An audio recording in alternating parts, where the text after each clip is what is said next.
Hello and welcome back to another video.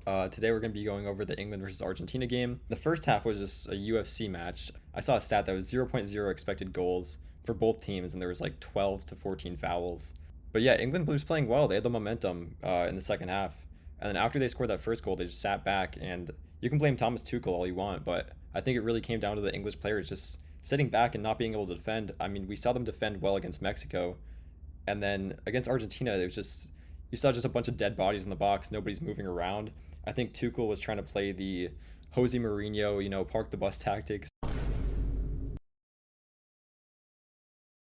But yeah, after the first England goal, thanks to a beautiful ball by Morgan Rogers right into Anthony Gordon, they just sat back. I mean, they gave up. The first sub that Thomas Tuchel made was in the 72nd minute. Like, what is he thinking? He didn't put in Bukayo Saka, he didn't put in Eze, he didn't put in Madueke, he didn't put in any of their more dynamic players. He decided to go for Ivan Toney, who hasn't played it for a big league in a few years. He's like probably the least dynamic player on that bench when it comes to attacking options. And when you decide to put a defender in instead of an attacker, you kind of change the team's entire mentality. They're all going to sit back, and one error is going to lead to a goal for Argentina, and that's exactly what happened. And honestly, I think I cut out the part where I talked about Enzo Fernandez a little bit in my last video. But I feel like he's just that glimmer of hope in the team when they're down a goal or when they're down. He just always shows up. It's like a switch flips in his brain. I think you just can't not mark him at the top of the box. When he has the ball like that, he's going to shoot, and he's done that before. He did that in the last World Cup. And he just scores a screamer outside the box. And I don't know what Lionel Scaloni has done, but he's done something. I mean, are they praying before games? What are they doing? But it seems like when they're down a goal, the chemistry just gets better and better, and they're just able to play it out of their minds under that pressure. Especially with Lionel Messi there. I mean, the best player of all time. He's gonna turn up when it really matters, and he did. 2 assists in the final, like 80. What they scored in the 85th minute and the 90 plus two.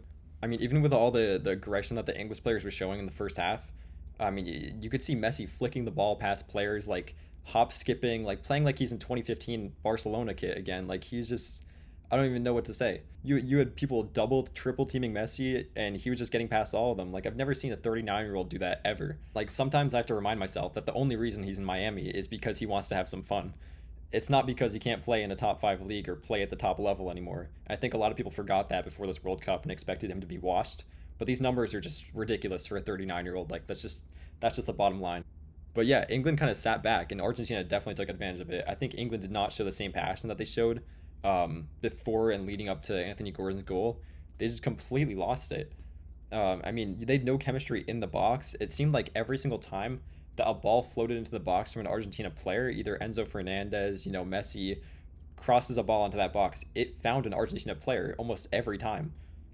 But yeah, as I was saying, the chemistry of this Argentina team is just it's just a candle that slow burns throughout the entire game. It's almost just constant, constant. Even under pressure, when there's no pressure, just the chemistry of the Argentina team is just exceptional. And they just decide to throw some balls into the box and see what can happen. And I think they hit the post maybe 3 times in 15 minutes.